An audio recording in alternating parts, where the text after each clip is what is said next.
I'm off to play the biggest poker game of my life.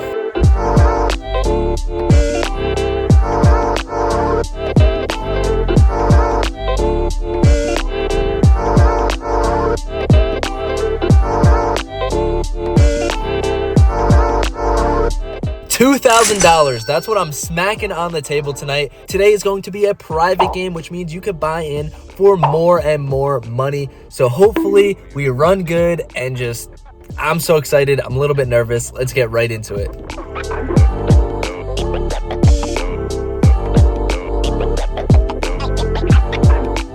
Well, God said, fuck your nerves. You're getting right into it in the very first hand. I hope you guys are ready because strap in. This first hand is a $4,000 pot. We look down at pocket aces. At least he was nice enough to give me the best starting hand to try to calm my nerves just a little bit. But it's the very first hand. I don't know what people are raising to. I don't know how anybody is playing. I just have to jump right into the action. So for this hand, the blinds are 5-10. There's no $25 straddle, but the cutoff does open to $25. I 3-bet to 110 on the button, the best position, and now the big blind cold calls $110. What the heck? So the initial raiser is definitely getting in there. I'm hoping he raises, squeezes to get the big blind out, but no, he just flat calls. So right away, my first hand, a three-way 3-bet pot. Let's just head to the flop. And the flop comes 9-4 deuce with 2 spades. We do have the ace of spades, and action quickly checks to me.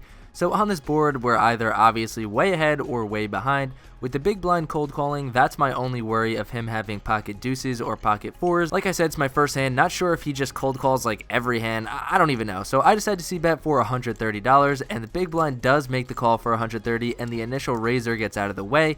So like I said, some cause for concern here, but we've got aces. We are going to strap in and hold on. The turn now comes the 7 of diamonds. So now there's 2 spades and 2 diamonds, and if you look at the bottom left, we have the ace of spades and the ace of diamonds, so we're blocking the nut flush draw for both suits, which just never really happens. On this turn, the big blind checks it over to me, and now I continue betting here. A little less than double my flop bet, $220. I want to keep going small, just reeling my opponent in, and then maybe firing a huge river bet. Hopefully, maybe he'll hero call me with a 9. Maybe he's cold calling 9-10 suited, something like that. Who knows?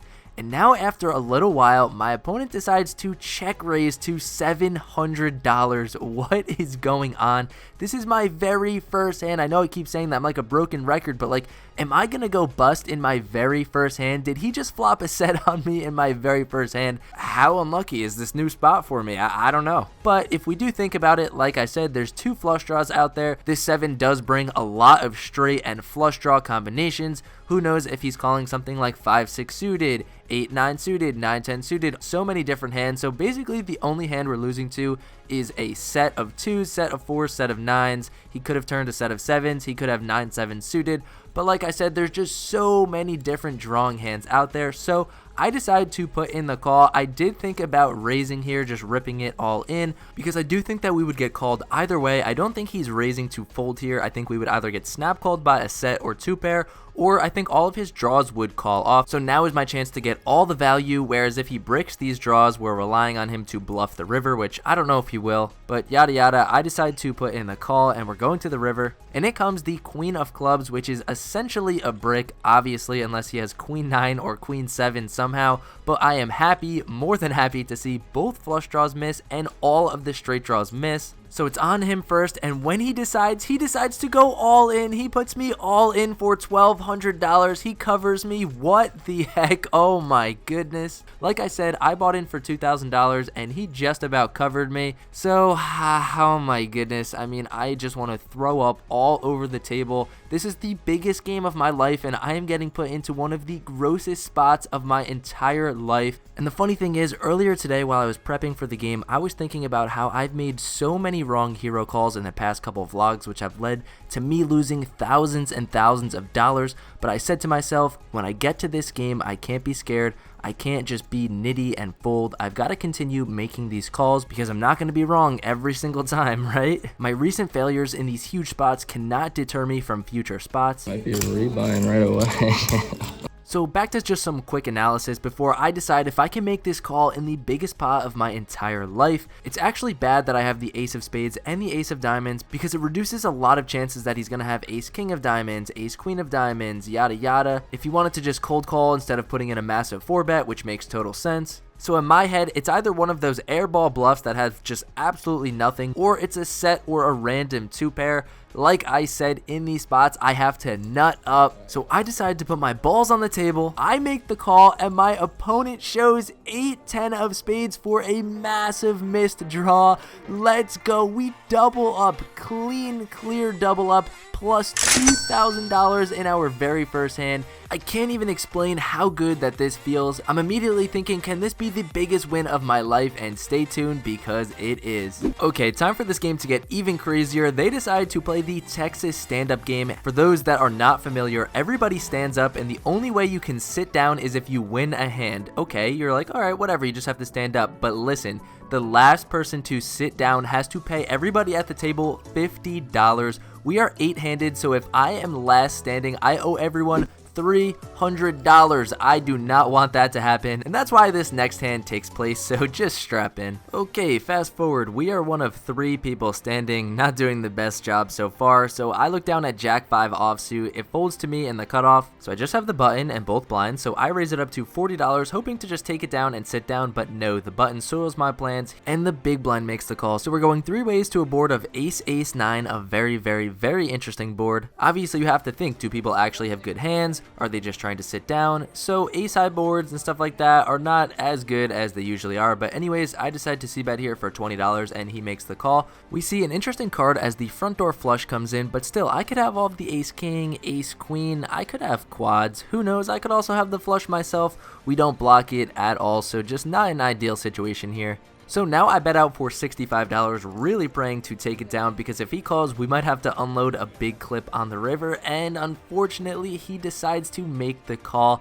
So it appears he's got something. Maybe he's just not going to fold. He's going to call me down with just bottom pair, or maybe he's got king high, which is actually in the lead right now.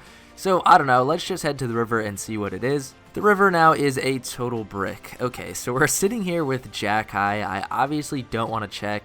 I think a huge bet is definitely going to fold out everything that's not an ace or a flush.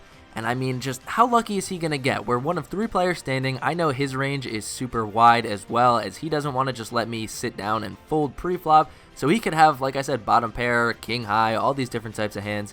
So I decide to nut up. Like I said, it's nice that I'm up some money, so I do feel a little bit comfortable doing things like this, as if it goes absolutely haywire, I'll still be in profit. So I cut out and I bet $240 with jack high. Do I have some balls or what? And now he starts hopping into the tank. I was praying for a snap fold. We don't want him to be thinking about this for a long time. And after a long time, he decides to raise it up to $675. What the heck?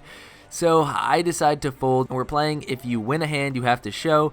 So I see that I did not get bluffed. He had a flush, of course. If no diamond comes, this bluff works. We get to sit down, but now we're one of the last 2 players standing. Oh my goodness, I don't want to pay $300, which leads us directly into the next hand, where we get queen jack offsuit, a beautiful hand to get in this game when we just need any type of hand. We are under the gun. We open it up to $30 and get 2 callers, one by the loose crazy opponent from the first hand and by the other player who is standing. So going to need a good board here, which comes ace high once again.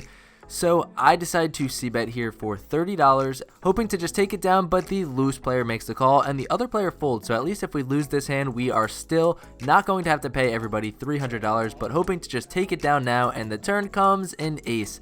So now it's just less credible for us to rep it. I don't want to get into a crazy hand like I did last hand. So I check, and I'm happy to see that my opponent snap checks it back. Maybe we have the best hand with queen high, and the river comes a 7, which is actually a good card, obviously, unless he has a 7.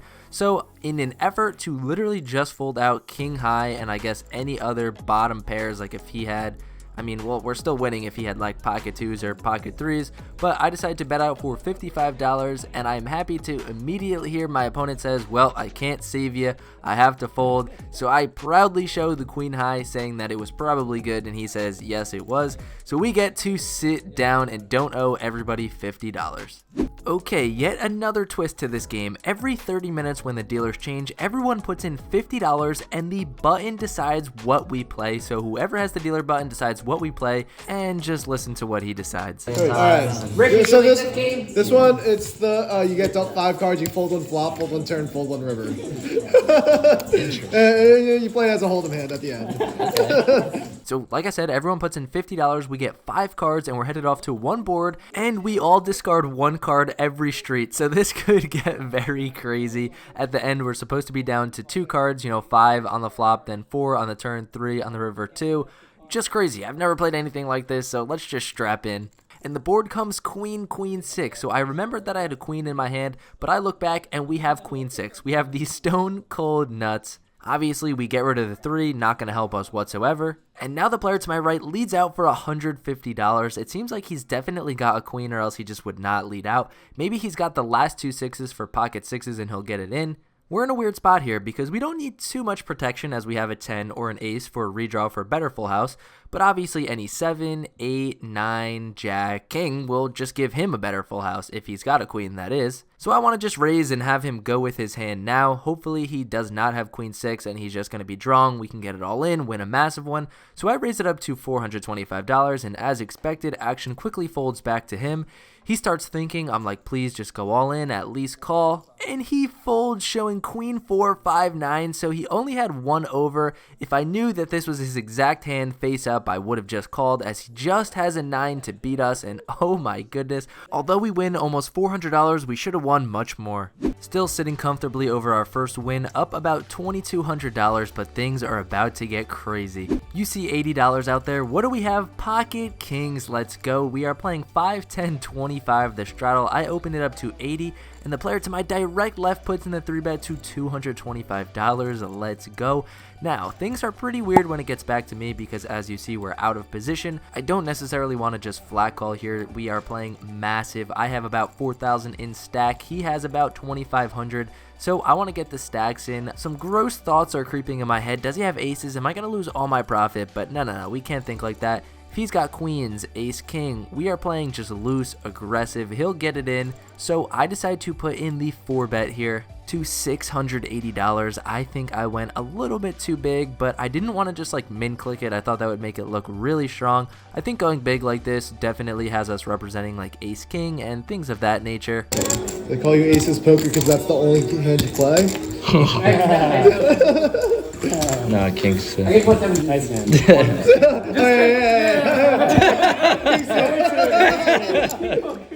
So we have some fun here. He folds, and let's head to the next hand. Ladies, gentlemen, everyone, gather around. This is the hand you have been waiting for. There is $310 out there, and why is that? Because I have 3-4 suited. Yeah, I bet you couldn't guess that. We are back in the Texas stand-up game. I have been playing tight all night, showing aces, kings, just like the last hand when the guy said, oh, do you just play aces, kings? So when the crazy loose opponent opens to 80 and there's 1 call, this is the perfect time for me to put in the massive 3-bet to $310, take it down, and sit down, right? Well, our friend spoils our plan. The crazy loose opponent decides to call $310, and the other opponent gets out of the way, so me and him are going heads up to a pot with $700 in the middle. I am praying if there is one time for me to hit a flush, a straight, this is the time. Not only will I be able to sit down, but this guy will pay me off. Let's go. The flop comes 7-5 deuce rainbow, 1 diamond. I mean, I can't ask for a better board. We have an open-ended straight draw, a backdoor flush draw. Let's get into it. Let's buckle it up. Let's strap in. Let's win. So I'm first to act here. So what should we do? Should we check? Let him bluff? No, I want to set my price and also c-bet. Don't want him to take control of this hand. I bet out for $210, about 1/4 pot size bet. I would do that if I had aces, kings, queens, if I somehow flopped the set to reel him in. And like I could have guessed, he decides to make the call, and when he makes the call, he could be floating with any 2 cards like jack 10 suited, king queen suited, trying to hit running something on me, who knows. But now I am saying, just like I was saying on the flop, if there's one time in my life, poker gods, for me to hit an ace or a 6, this is the time. I will never complain about run bad ever again in my life. Please, one time, and oh my goodness, the ace of hearts. We make the absolute best hand just in a miracle. There's no way he's ever going to put me on 3-4 here. But on the other hand, it's slightly sort of bad because if he did somehow have pocket queens, pocket jacks, pocket tens, he's going to absolutely hate this ace because it's going to smash me. Like I said, I've been playing tight. My 3-bet here is going to represent ace king, ace queen, aces.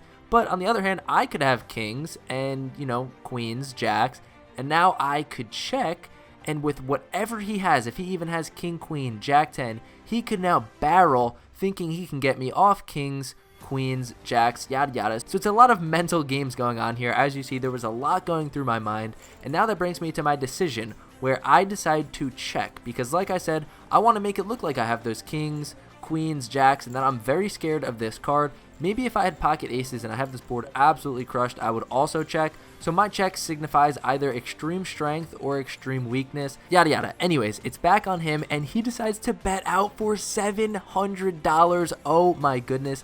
Like I said, I have about $4,500 in my stack and he has roughly the same. This is absolutely insane. But now, what do I want to do here? Do I want to jam? I don't think so because I would scare off all of his bluffs. I know I'm out of position, but I think I can just let him have a massive rope so he can hang himself with it. So I decided to just put in the call, praying for just a massive brick on the river, and we sort of get that.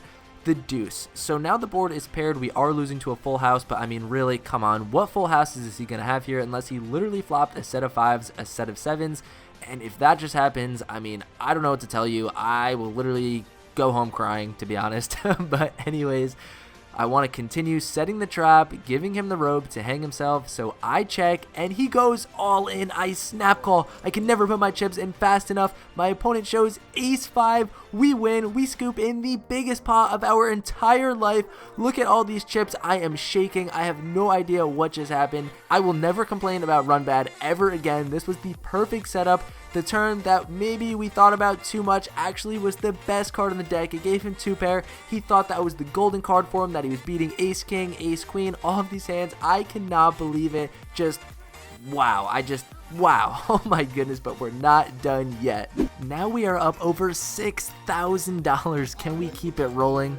You guys see that, right? We've got 4 cards because every 30 minutes we are switching off between Hold'em and PLO. This game is massive and I am ready to get into the mix. We decide to pot it here to $45 with aces and only get 1 caller and just see a gross flop. So we check it over. They bet for $50. We have some backdoors, so I decide to flick in the call, and boom, our backdoor comes in right away as we smash the gutter. I check it over to him, praying that he continues, but he decides to check back. So when the river is a complete brick, we're sitting with the absolute nuts.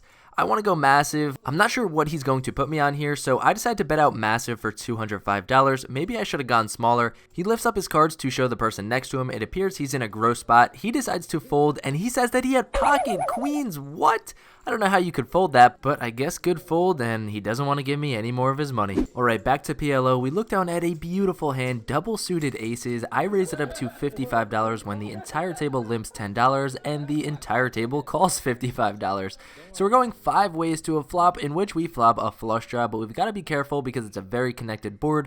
We don't want to just go all in here. So when the action checks to me, I actually decide to check it back, and boom, we catch the best turn in the entire deck. We now have the nut flush draw as well as top set. We've got the best hand possible right now, and action checks to me. If we just hit this ace without the flush draw, I would probably pot it, but with all of this equity, I don't want to scare anyone away. I bet $110, and 2 of the players decide to call. So, I mean, we're practically okay with any river besides just a straightening card. A paired board is fine, a club is fine. And now the river comes one of those cards that does not pair the board, and it does not come the flush draw, but it's also a card in which we have the absolute nut still, which is pretty crazy in PLO. And when the other player checks it over to me, I decide to bet $375, and she goes, oh, I just rivered a set. So I'm like, that's perfect. There is just absolutely no way she's folding the second nuts here. Because like I said, aces is the best hand, and then now jacks is the second best hand. So I guess maybe she had a flush draw and a straight draw and then just rivered a set. So I'm like, this is great, gonna get paid an extra almost $400 to end the session, and she folds. Are you kidding me? That's like 3 times tonight that somebody has folded like the second or third or fourth nuts to me while I have the nuts. I mean, just crazy. We could be up so much more money, but I can't complain.